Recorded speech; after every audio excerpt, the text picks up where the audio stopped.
think we ought to discuss the bonus situation. Right. Oh man, so Boomer, when was the last time you went to a Chipotle?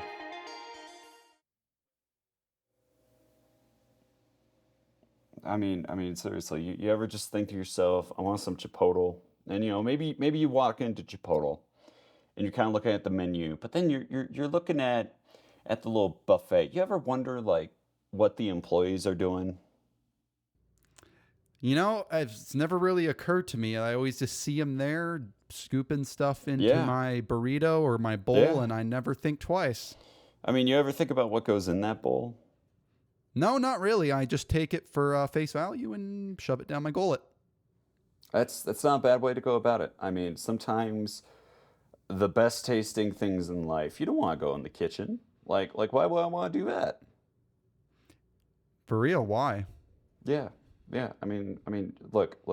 I understand the IKEA meatballs are made of horse meat, and I understand that your Subway artist has maybe done some unsavory things with the bread in your sandwich. However, I gotta draw the line somewhere, okay? I'm not drawing it at Chipotle. I'm drawing it on Fleet Street with their meat pies. Ah, yes, the famous demon barber of Fleet Street That's and his right. wife's famous meat And pies. you know what they say about meat? Meat spelled backwards is just team, and there's no I in team. And there's no I in the meat pie because I am not getting a shave from Sweeny Todd. And nor would I. Speaking of Yeah, Sweeney Todd, your life expectancy drops. We are talking about Sweeny Todd, the demon barber of Fleet Street, the 2007 adaptation of the smash hit Stephen Sondheim Broadway musical. yes. So before we get into our critique of the film itself, I feel that we owe everybody a quick synopsis on the history of this occult character known as Sweeney Todd. I Where mean, did he it's an come old from? story. It's an Truly. old story. It goes back a long ways. I mean, I feel like that archetype has been around for a while. The idea of of killer cannibals in the countryside. Hmm. But I mean, do you want to kind of walk that back? Tell me where that comes from, maybe, Yes, or absolutely. at least one explanation of where it Well, could originate from. the biggest explanation that we have, it comes from the 16th century. A guy known as Sawney Bean. He was a legend back in London. He was the head of this cannibalistic family who ravaged all over Scotland. And the first appearance of Sawney Bean was in a London newspaper known as the Newgate Calendar. So this is kind of the origin of our Sweeney Todd archetype. And then the next time we see evidence of this is 1784, when we have an even more close resemblance to the modern day Sweeney Todd with a murderous barber on Fleet Street. Fleet Street was an actual street in London, folks, and he was reported for being vengeful, and this murderous rampage that supposedly happened was reported in another newspaper known as the Annual Register. So we go Oi, from Sawney Bean, governor, you got cannibal in any of them Scotland, penny dreadfuls? to You an got a penny actual dreadfuls? I murderous need to barber read on about Fleet Street. Sweeny Todd. Yes. So I it's mean, quite the jump.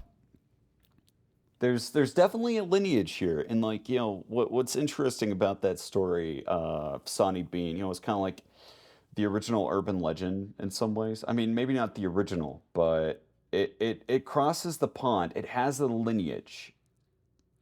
Yes, it does. And, quite frankly, I probably wouldn't want to visit Scotland around that time if I knew a murderous family was running amok, killing Allegedly. everybody and allegedly. Allegedly.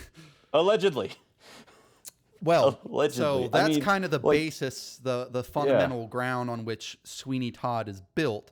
So as you go further down the history here, our first real story, like entertainment piece, 1846, The String of Pearls. It introduces the actual characters we know today as Sweeney Todd and Miss Lovett. And then, the idea of who Sweeney Todd is, what their character is, and all of that. That was the book String of Pearls. Then next, we get an American version of this in 1852. Moving on, 1928, Sawney Bean appears yet again in a book written by one Dorothy Sayers. Sawney Bean still making it into the spotlight. And then next, we get a play by one Christopher Bond, where we are introduced to Sweeny Todd's motive for committing these vengeful crimes, which has not previously existed in any other story. But now, thanks to Christopher, we have a motive. Then finally, in 1979, we get the Stephen Sondheim musical based on a book written by Hugh Wheeler. Yeah, and I would argue that Stephen Sondheim is probably the biggest reason why this character, why this story is so well known today. I would agree. He's pretty well known throughout the theater world. Yeah, I mean, this is the man who brought us Into the Woods, which is a delightful musical, if anyone's ever seen that one, that also goes to some very dark places. So, really what he was able to do for this story, I think we owe the mere existence of this Tim Burton movie to this man. Without it, it's not happening. Yes, I think Stephen Sondheim took everything that had happened before from, the String of Pearls all the way up to that play by Christopher Bond, and he took all of those elements and really made it into something truly special that Oh my audiences God. all over the world could enjoy. Boomer, on his Wikipedia page, this man looks pretty hot. That's all I'm gonna say. I mean, it's just him in a black and white picture, You don't smoking say. a cigarette in the 1970s. Like, damn, that's all I'm gonna That's hot. say. I know. I mean, I'm sorry. That's a tangent. I interrupted your string of thought. Well, before we move on to the rest of our information here, I'd just like to say that the play written by Stephen Sondheim is a tragedy, and I think it's a good idea to state the definition of a tragedy so we're all on the same page. So the definition is genre of drama based on human suffering and mainly the terrible or sorrowful events that befall a main character. Traditionally, the intention of tragedy is to invoke an accompanying catharsis or a pain that awakens pleasure for the audience, also Pleasure. known in German as Schadenfreude. Jawohl. So we definitely see that happen in the play, but more importantly, in the film. So, speaking of the film, Michael, do you want to go kind of dive into what Tim Burton's vision was for this? Yeah, I mean, look, I think Tim Burton throughout his filmography, he has always had a very deep sense of empathy for the weird and for the disturbed and for those who aren't necessarily on the straight and narrow path, I mean, these are the characters I think that has always fascinated this man. And on the making of Sweeney Todd and on his rendition of the character, he said, "We always saw him as very tragic. We weren't out to glorify a serial killer, but at the same time, he's a pretty sad character. He's almost like a dead man when we first meet him, and the only thing that's keeping him going is this idea of revenge. He can't see anything else. Johnny Depp, that is, does a very good job when Sweeney comes into the barber shop for the first time. There's a certain almost vulnerable sadness to him that we felt was very important to the character." Yeah, so,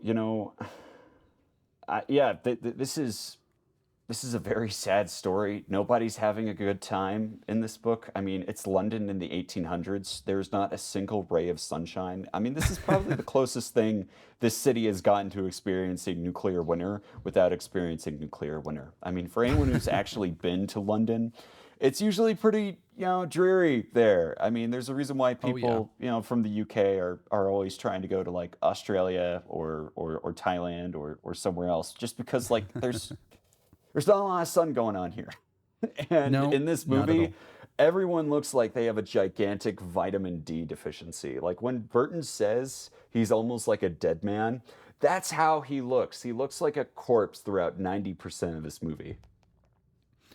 He really does. He is the epitome of what anybody who might identify as goth would be trying to look like. Yes, indeed. And he's like granted, he kind of has this power couple dynamic going with Miss Lovett, but the fact of the matter, it is not reciprocated. He does not view her the same way she views him. He says on this relationship, everyone's at cross purposes. That to me is the grand melodramatic tragedy. Mm-hmm. Yeah. And, I really appreciate how, Burton, came to realize this movie. I mean, we're not going to go into it too much now, but there's a lot of things that are just deeply stylized in this movie that I love. Like, I feel like it kind of captures the essence of like that stage play. Yeah, absolutely. Yeah. Now, how do you Yeah, think? and another thing too, like we kept on talking about the fake blood, and do you want to know what color it was on set? Please tell me. Orange. Seriously, it was orange? Yeah, it was a bright, bright orange because this movie is so incredibly desaturated that had they chosen red, it probably would have came out black.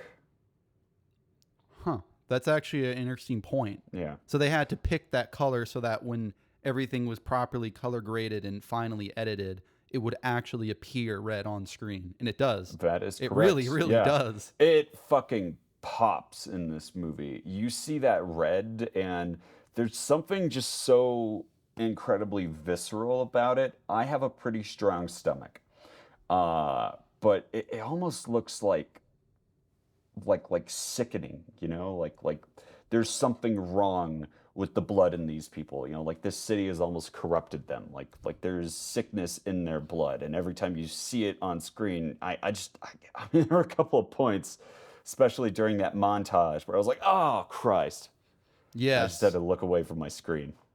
It was definitely very visceral.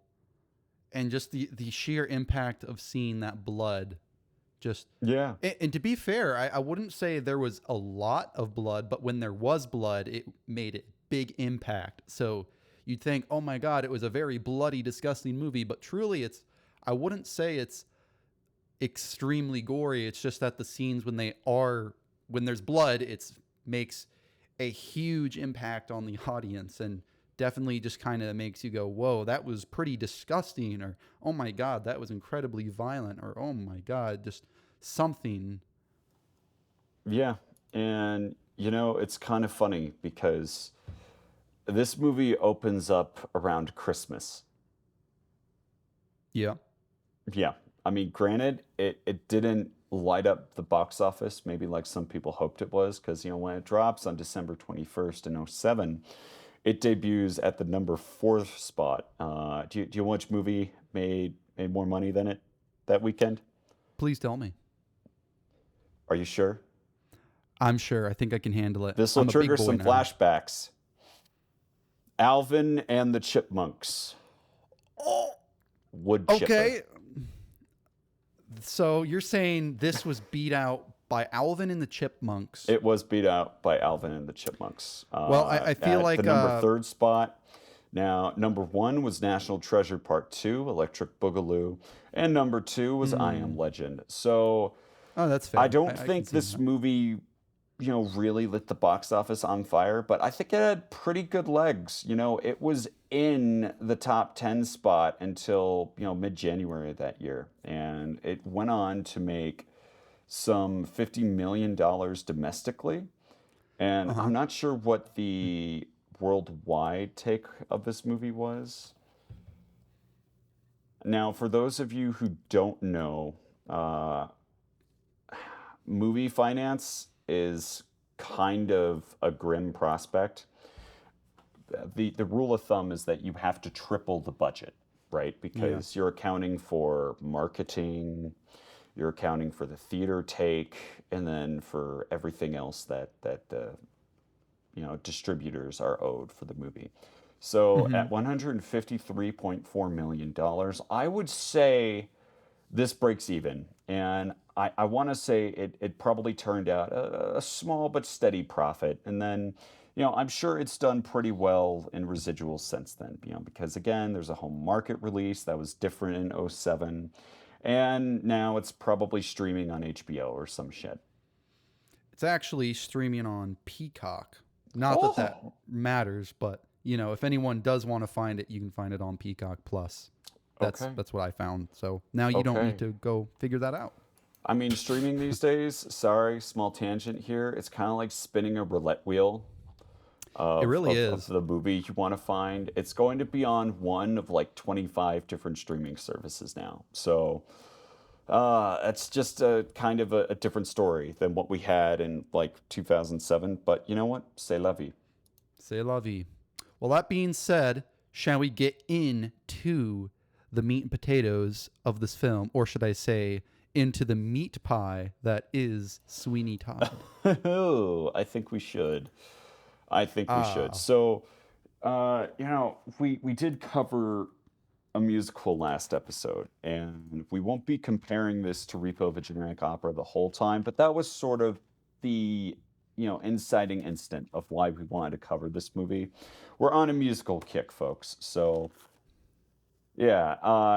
As far as the opening credits go, Boomer, did you ever see Mars Attacks by any chance? no, but I know the poster. I've never seen the movie, unfortunately. Okay, so this to me was very reminiscent of Mars Attacks, where that movie opens with kind of like a production line of all the Martians arming themselves up, and getting suited up and flying towards Earth. Whereas this movie, we follow blood. We almost follow blood down a conveyor belt, leading from the meat pie, then to the sewer. It's a very dramatic way to start this movie. Like It I, is I really very like the dramatic. stylization of this beginning credits. I will also add that scene, or I mean, that clip of the gears meshing together and the blood dripping down and the blood squeezing in between the gear teeth. That was also uh, quite interesting to look at. Yes, I would certainly agree with that. Yeah. Now, all right, I guess, picking up, we've already talked about the blood in this movie, and we're going to revisit that. So, this first song, No Place Like London, tell me your thoughts. How'd you feel about it? I thought that was a amazing way to open up the first act. Like it was just a perfect song. It was, let's see, I think it was kind of like Black and White or Fire and Ice. And what I mean by that is it's almost like it's a happy song because, you know, there's no place like London. It's like cheerful for London. And like I've sailed around the world and I've seen Peru and all It of these looks wonderful things. so gloomy. It looks so fucking gloomy. But this kid, Anthony, is looking at London with, almost a twinkle in his eyes. And then, yeah, out steps the goth bad boy Sweeny Todd with his crazy ass hair and just a horrible look on his face. And the temperature in the room drops. Yes, and that's where the other side of that comes in the ice, so to speak, or the blackness. So this young sailor boy is very happy, the wonders of Peru and the rest of the world, excited to come to London, and then Sweeney Todd's coming back to London because he knows how evil and corrupt it truly is. So I you mean, have like they don't have to save us, but the look on Johnny Depp's face just screams, "Hey, fuck you! seriously. Are you He, happy? Fuck you!" he's just got that face you have when you're coming back from like 3 different connections in a layover at Dallas, and you're just like, you've just had enough of the world at that point. You've learned your ending destination is going to be JFK for that evening. Yeah, that's There's a hole in the world with a great black pit, and it's filled with people who are filled with shit, and it's called JFK. Oh my God, that's exactly what he was thinking. Yeah. No, so Yeah. yeah, I think it's a great juxtaposition of someone who's more naive, maybe not used to the sins of the world, and then Johnny Depp, who understands the cruelty of men, coming back for vengeance, and the boy coming for love and all kinds of hopefully wonderful things. Yeah. But yeah, I mean, look, seriously, if you can completely divorce Sweeny Todd from this story and just follow Anthony, it's actually a very uplifting tale. It's perseverance and the boy who gets the girl and the girl who helps to free herself, and they go to the new world, and then they probably die of something minor like tetanus or the common cold, because this is the 1800s. But I soured it, didn't I? I got too ahead of myself there. I'm not saying everyone dies, but, well, maybe it is a good tale for Sweeny, because everyone deserves to. He gets exactly what he everyone wants at deserves the to end. die. On a side note, I want to mention that with this film, I think there is a big theme of love. So we already discussed the young sailor boy who sails on the boat with Sweeny Todd and is a fairly main character in this movie, I'd say. And he falls in love with the young Johanna, daughter of our antagonist of the film, the judge. That's one love story, and that plays throughout. However, I think you also have the love interest of Miss Lovett and Sweeny Todd. And I feel like Yes, there is Miss Lovett, with those the two, ultimate cuck queen. the ultimate cuck queen. Oh my God. And with these two relationships, I think love is a big part of this movie. And now, what is it trying to say? That maybe love conquers all, or that at the end, all we have is love?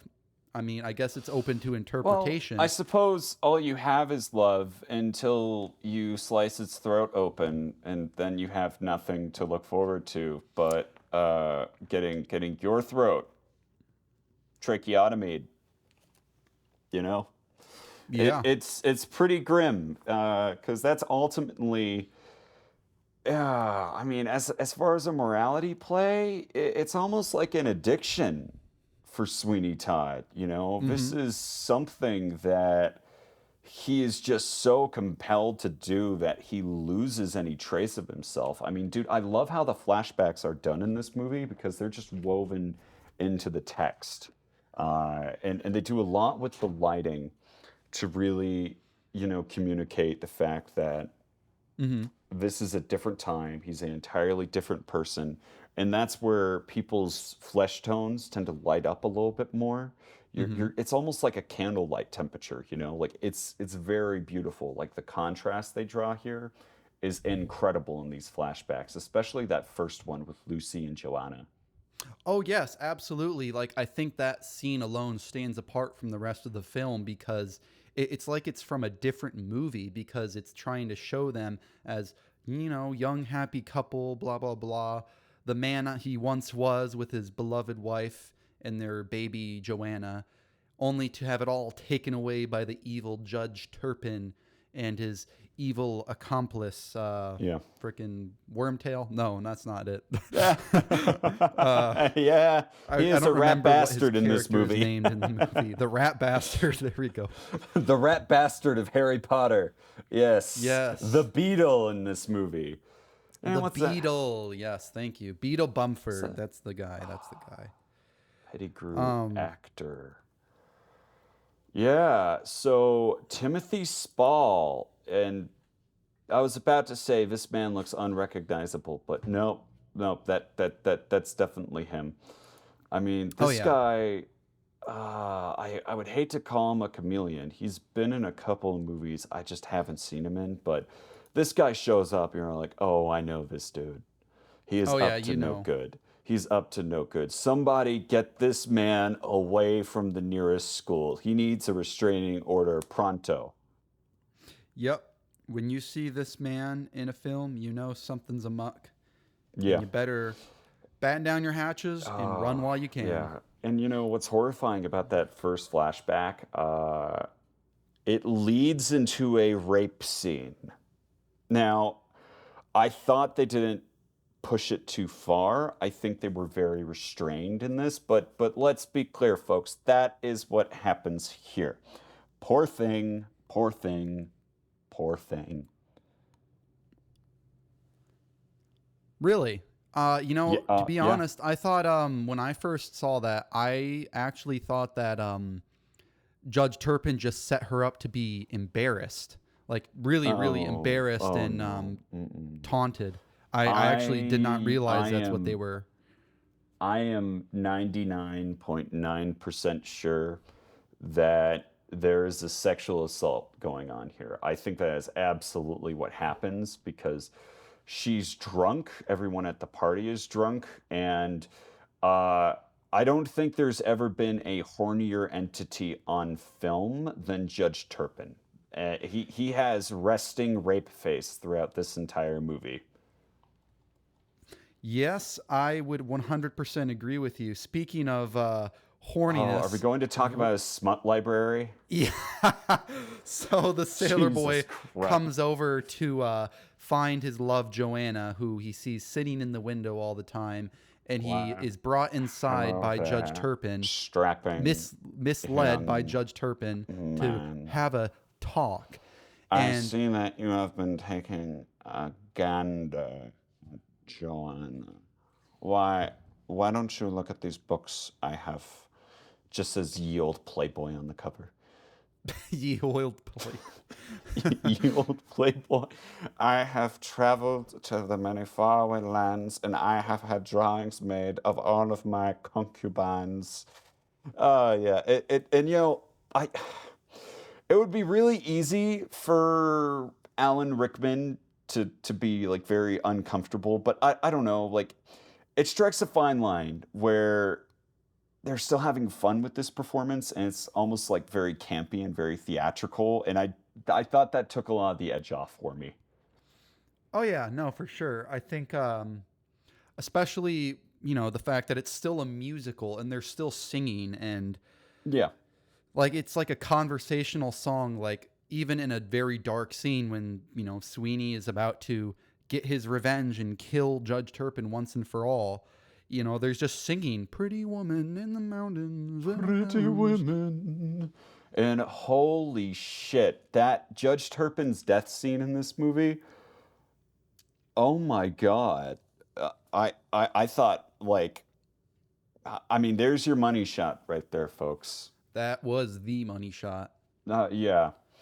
Like that is such a prolonged throat slitting, and they're spraying blood all over. Okay, I'm sorry. We're getting ahead of ourselves. Okay, we're still at the mansion here. We'll get to that death scene later. But would you agree that Alan Rickman kills it in this movie?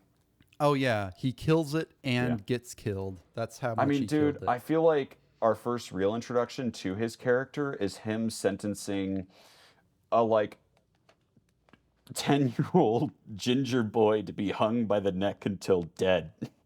Yes, I absolutely agree with you. That scene is very important. It lets us know just how truly awful this person is. It's so fucked up. It's I mean, funny.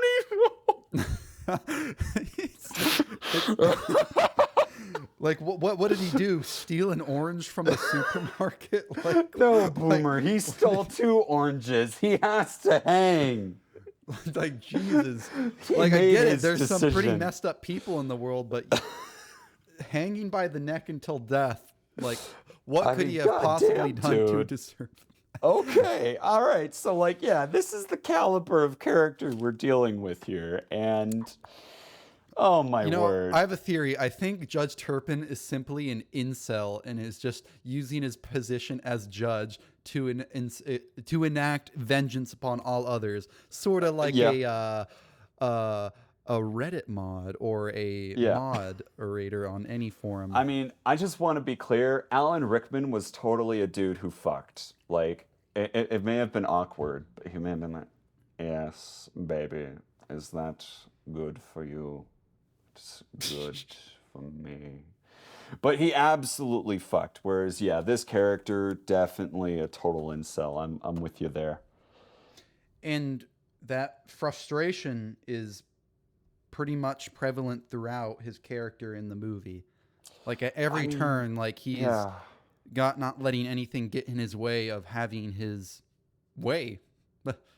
For all I mean, intents and I'll purposes. say this. I really do like Johnny Depp in this movie, and he does a great job of just being a downtrodden, curmudgeonly sociopath for most of it. And that's the character.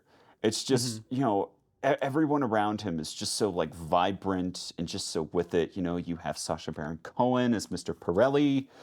Helena Bonham Carter as Mrs. Lovett is fantastic. You know, it's a great cast of people. I mean, who played Anthony and Johanna again? So Anthony, I don't know actually. I don't know who those actors were.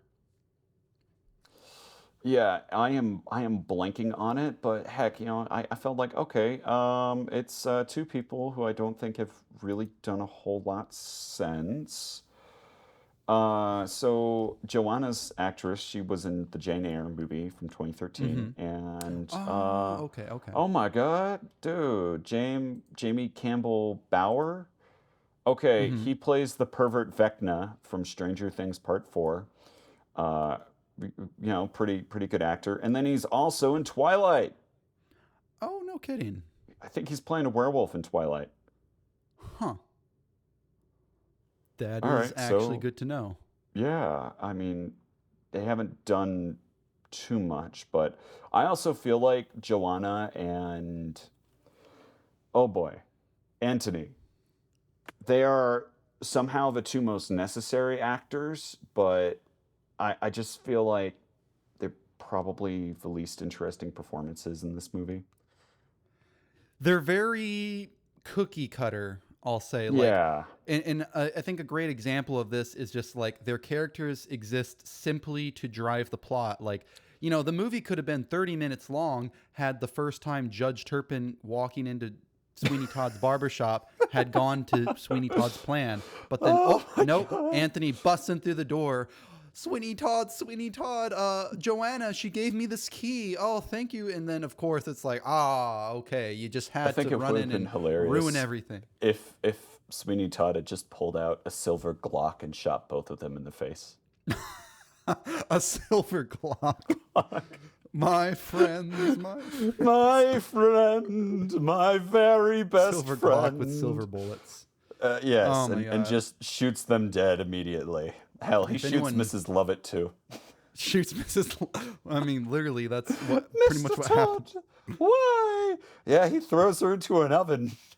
Shoots the little kid too. Like, Jesus Christ, man. Shoots a couple rats in the sewer. Oh. And then just starts going on a killing spree, just shooting up everyone. Oh no, All right, the movie that's just getting turns a little into the last dark 10 now. minutes of American Psycho. Oh Feed my me a God. stray cat. Okay. All right, yeah. So, shit. Hey, dude, we may actually have to break up this recording into two parts because my camera is about to die. Okay, no worries. Yeah. Yeah, so, I guess while I still have my battery with me, you know what? Can you swap it out real quick? We'll just keep it rolling and then I can splice everything together. Hey, can you make a note of where this is at so we can so I know where and how to edit this? Yeah. Thanks, dude. I appreciate it. Yeah, all right. So, we've gone over Poor Thing. We've gone over some of the songs. I think another sequence that really stuck out to me, I really appreciated Sacha Baron Cohen's number. where he sings of his elixir and shaving the face. To shave the face. Pirelli's miracle elixir. It's not piss, sir. Seriously, sir, it's not piss. It's a very funny song, and I think it adds a lot of comedic relief. And Yeah, I mean, he's a naturally funny guy, and I think what's great about his performance here is he's playing a character who's playing a character. oh, and do you want to go into that more? Yeah, so the Pirelli, it's just a front. He's playing a fake Italian man, and I thought that was just it. I really caught me off guard because it'd been about 15 years since I'd seen this, and I hadn't really caught on to that maybe when I was a kid. So, excuse me. Oh God. Yeah. So no. Seeing this again and seeing him just drop his accent when he walked into the shop to go confront and blackmail Todd, that really caught me off guard, but in a good way.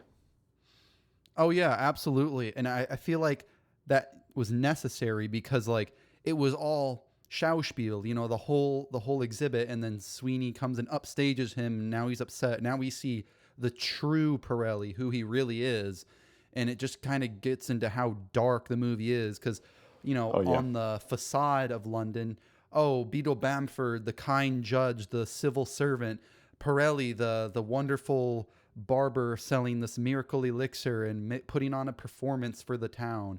But then behind closed doors, everybody really truly is kind of a rat, kind of a scumbag. And even Sweeny knows this, and because he's getting blackmailed because he knows that Sweeny is returning and is actually Benjamin Barker, and blackmails him for profit from his barbershop. And well, I think Sweeny kind of gives him the coup de grace by hitting him with a teapot. And I will say, I think this is also very symbolic. Oh, that is a lengthy death scene. He doesn't just smack him with that teapot once or twice. It goes on for a while. It goes hard.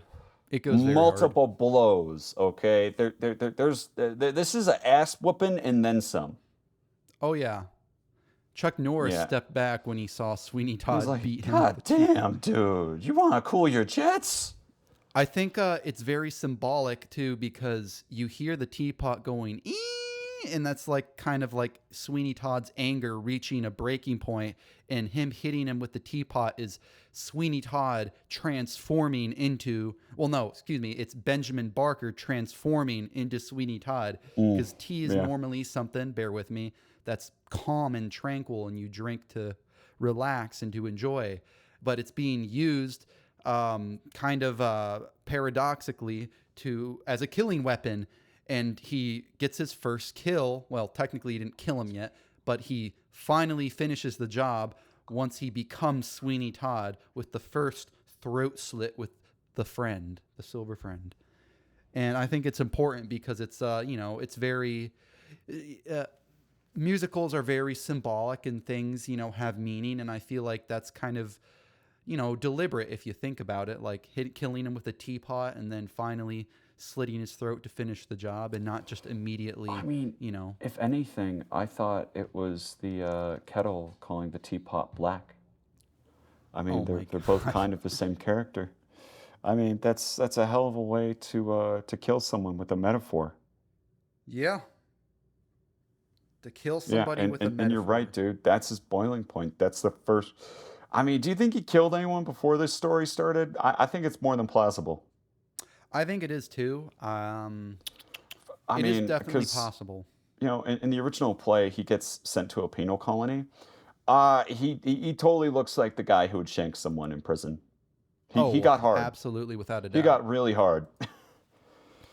Yeah, I definitely wouldn't want to fuck with Sweeny Todd coming back from prison. No, he would shiv you with a toothbrush that he had. You want to see my prison tattoos? Dude, if he just took off his Barber outfit and if it just said Thug Life across his back, that would have been fucking awesome. He got the teardrop coming from his eye. Oh my God. You know what? That's canon for me now. We don't see it, so you can't tell me it didn't happen. Yeah, exactly. Canonical. Sweeny Yeah, Todd's it's prison it's my cats. headcanon now. Boom. Oh Yeah. goodness. Yeah, but But no, like the Pirelli death scene, I think is fantastic, and it just goes on, and like by the time he finally delivers the coup de grace, you're like, well, thank Christ he finally killed him. I know.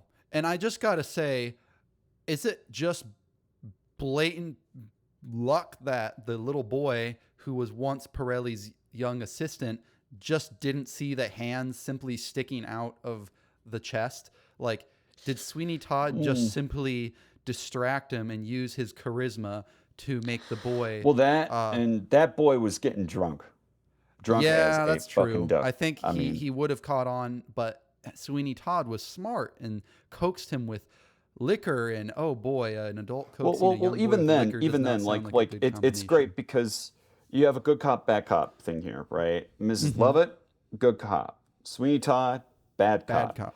And this is like what, dude? Let's talk about Mrs. Lovett real quick, all right? Because I think she has one of the most fascinating character arcs in this movie. Oh yeah, Uh, she's a mother. She's a monster. She's a lover. She's running the spectrum here. She's just someone who's trying to survive, and she kind of, yeah. in some ways, maybe she rises above her station. Maybe the wealth and the money and the gin, maybe it all goes to her head. So yeah, I mean, look, Mrs. Lovett. She's playing a lot of different roles in this movie, and I think Helena Bonham Carter does a Uh good huh. job of endearing her with a lot of humanity, and particularly her relationship with Toby is what really humanizes her. I mean, I think of Oh all yeah. like, unlike Anthony and Joanna's actors, I think Toby really stuck out to me as being look, this kid, he's balancing a lot. His name is Ed Sanders. Wow, he's a grown ass man now. How Ed crazy is that? Sanders. Dude, That he is was in kind of crazy. Hugo as well. Whoa, that's wild. But you know what?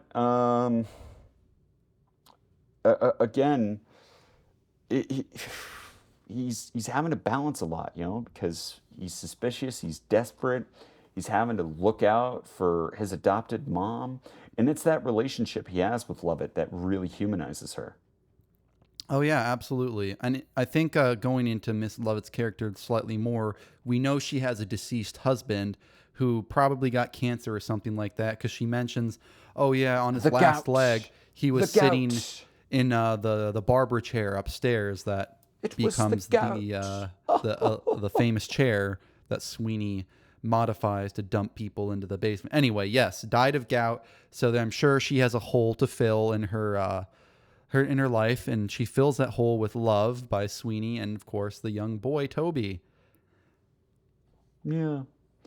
I And on mean, it top of was all like that, it's a very loving relationship, and whether or not she's desperate, it's hard to tell, but she is more than willing to do horrible things to people who are not so much unlike her oh in yeah, order to attain this seaside lifestyle she dreams of that she never ultimately gets her hands on.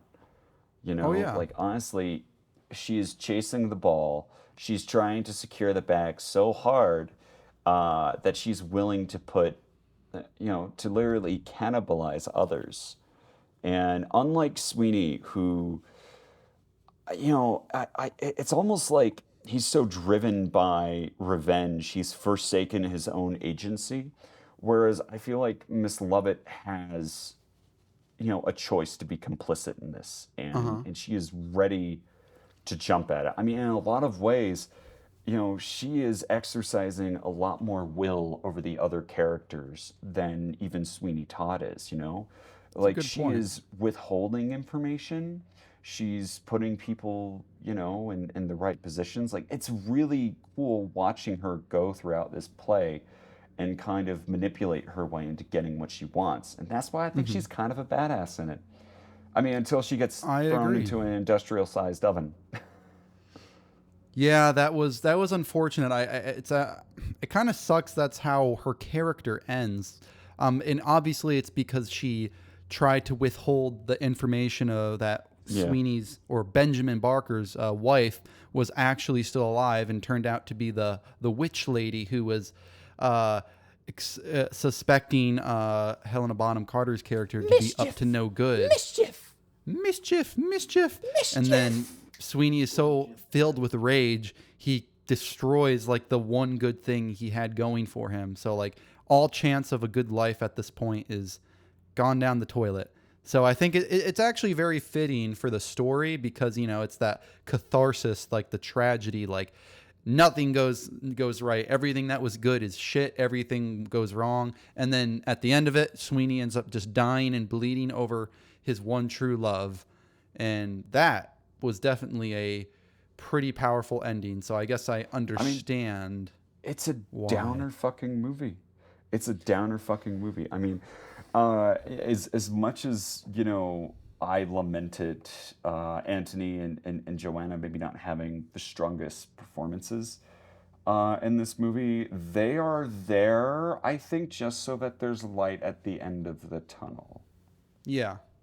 And in some ways, at least in the Burton movie, I haven't seen the stage play, so I don't know if we revisit them.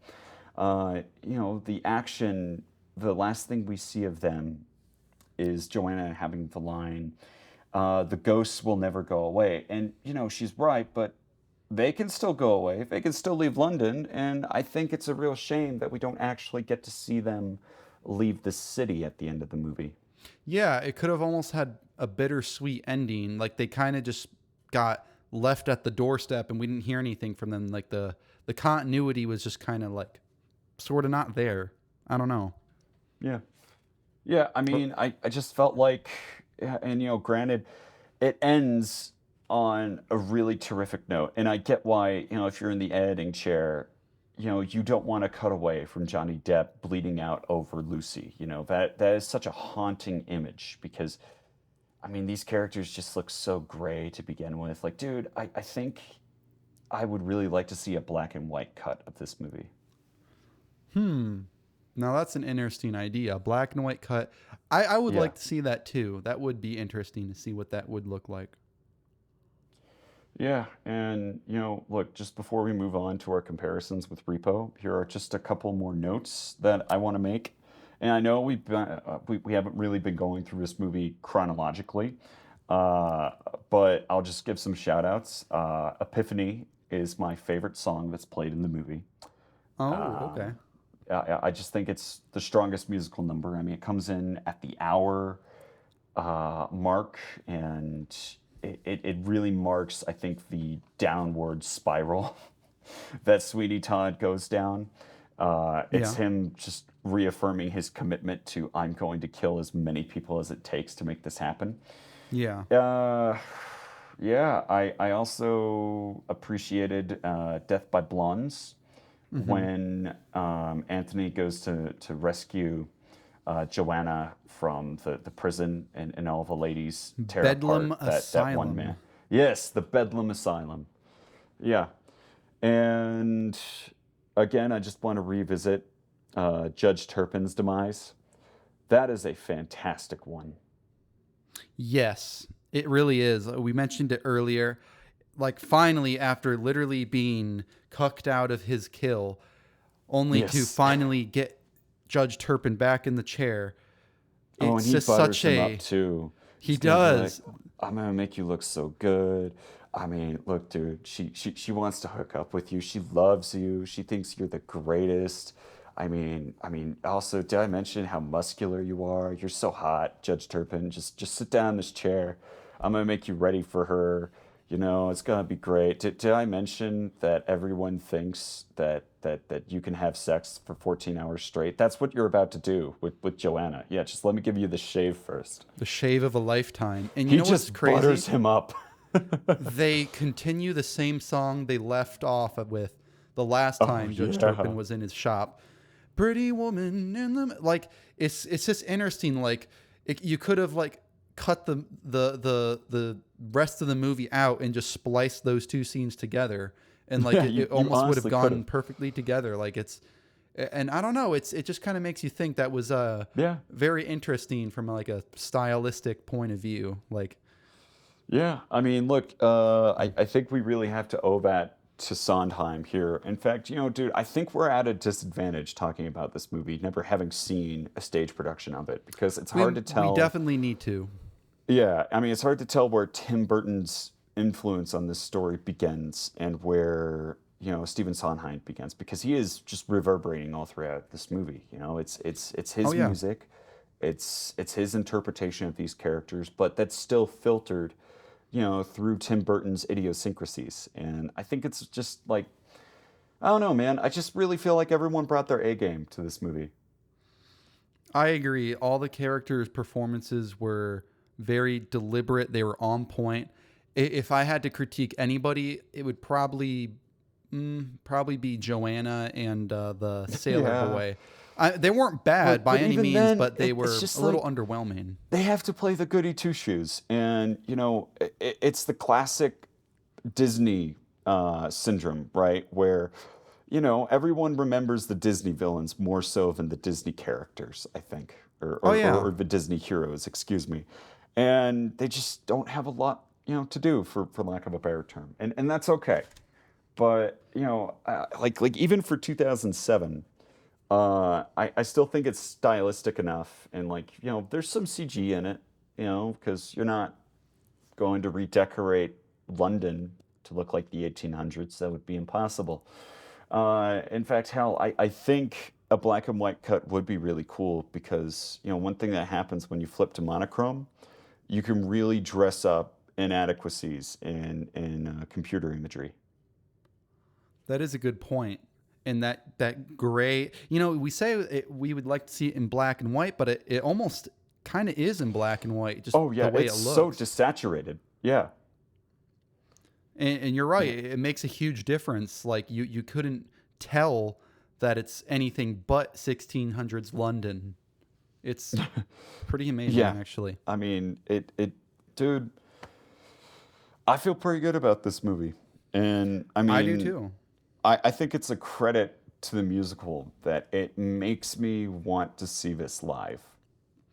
Same here. I'd love to see it live. And Yeah, that'd be a one lot of more fun. note on or Miss Lovett's character. There was that one montage scene of them, going on vacations, hanging out with friends, and at first I kind of thought, okay, this scene is By very the out of sea. place. What's Yeah. going on? But it Oh kind of yeah. hit me at the end of the film, like, you know what? I think this scene was important because it kind of showed what her motives were.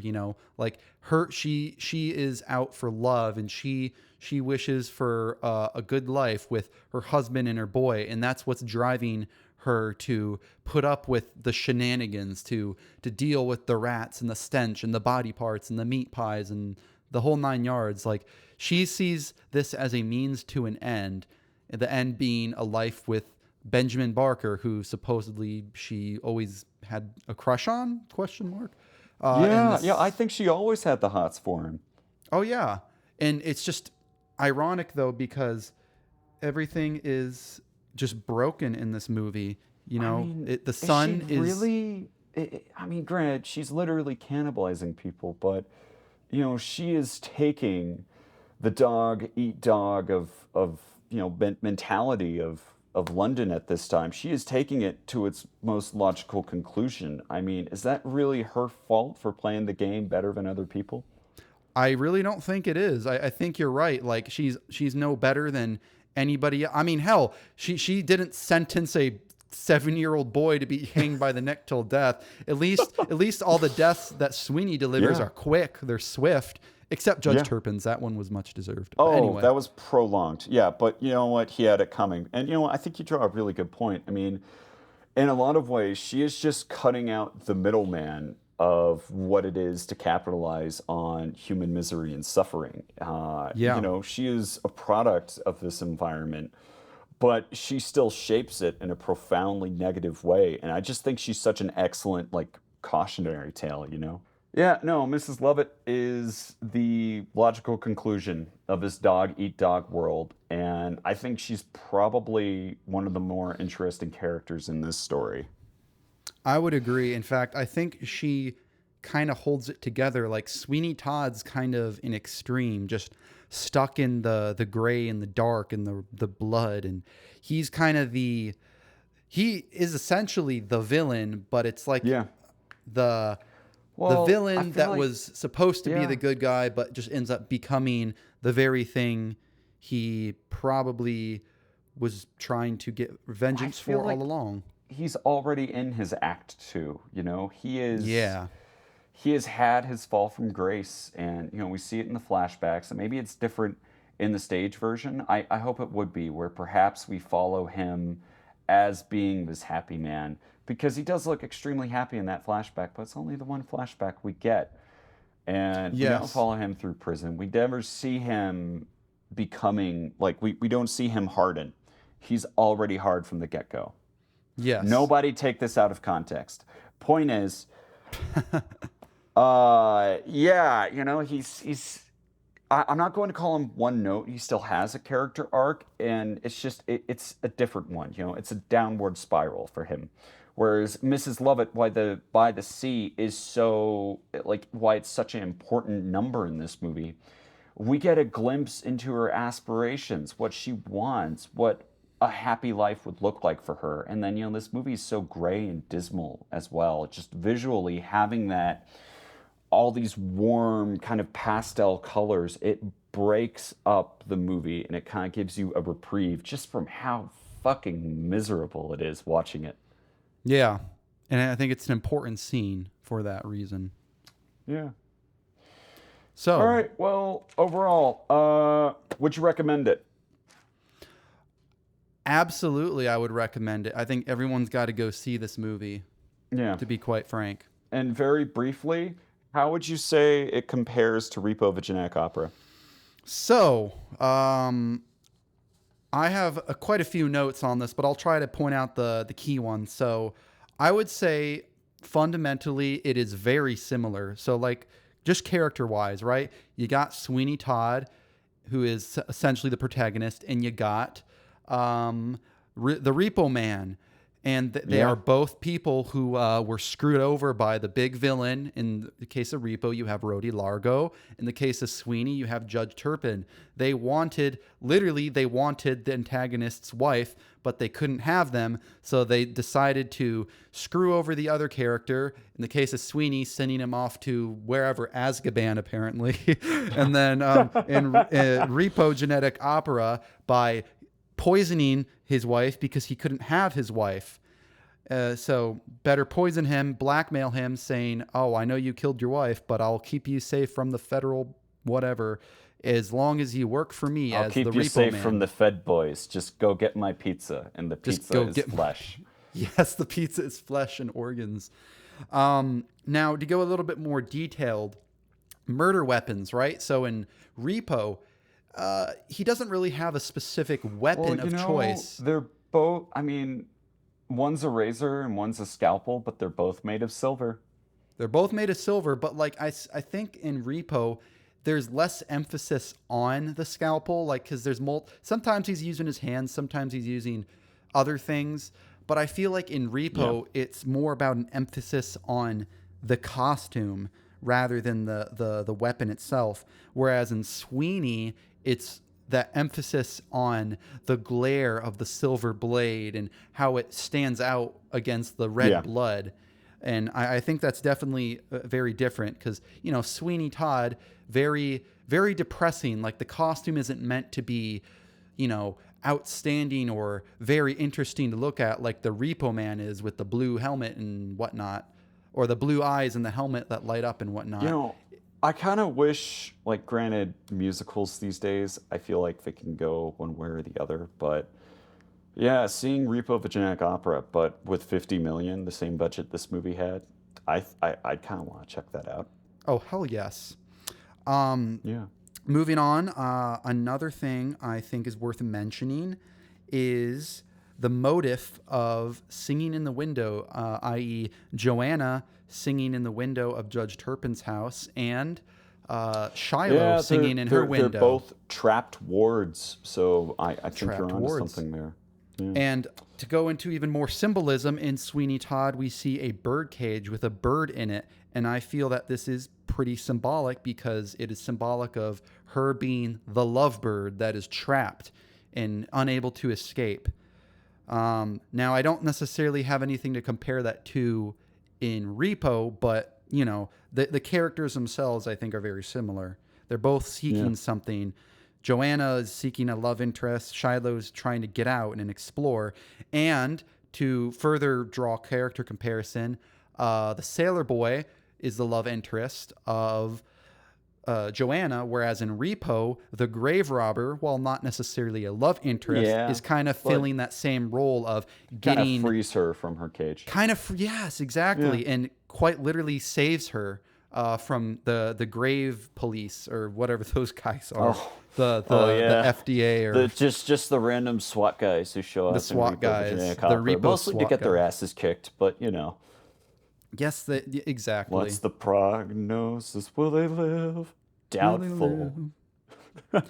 And finally, I just want to talk about the accomplices. So Beetle Bumford and the two twins that protect Rodi Largo. They are essentially the henchmen, the people that do all the dirty work. And I definitely think those two roles are comparable. Do you have anything to say about those characters? You know, I guess symbolically, it's a movie about, you know, liberation. But unlike Sweeny Todd, I do think they give Shiloh more agency because she's basically, you know, that's one major contrast between the two is the focus flips. Whereas I feel like Repo of a Genetic Opera, we still get plenty of action from Anthony Stewart Head, Nathan. The character's name in that movie. But most of the emphasis is on Shiloh in that movie. It would kind of be like if Sweeny Todd was like 65% about Johanna, and then the other 35% was about this fucked up dude who's slicing throats. And, you know, that's probably the biggest difference between the two that I can think, you know, aside from, well, all the, like, one set in the future and one set in the 1800s, you know, London. But I'll just leave you with a question, and I'll leave the audience with a question. If you could remake Sweeny Todd in another, you know, time frame or place in history, where would it be? For me, I would want to see it set in 1970s Harlem. 1970s Harlem. That is quite an interesting location. Yeah. Either that or go somewhere real crazy, like I don't know, maybe South Korea. Like I would love to see Korea's take on Sweeny Todd, you know? That would be an interesting film, I'm not going to lie. Hell, didn't those other movies, Red and Red 2, come from South Korea? Or not Red, what are they called? Oh my God. This is killing me. You know what I'm talking about. I think I know what you're talking about. But we will perhaps revisit that later. But point is, yes, I think that would be a really cool way to reinterpret this story. Like, I just want to see more people put a unique spin on it. You know, like what does that look like? You know. Yeah, I would love to see a new Sweeny Todd adaptation. Not a remake, but like a new reimagined, like the idea of Sweeny Todd, or hell, even our old Sawney Bean character we discussed previously. That would be pretty fun to see.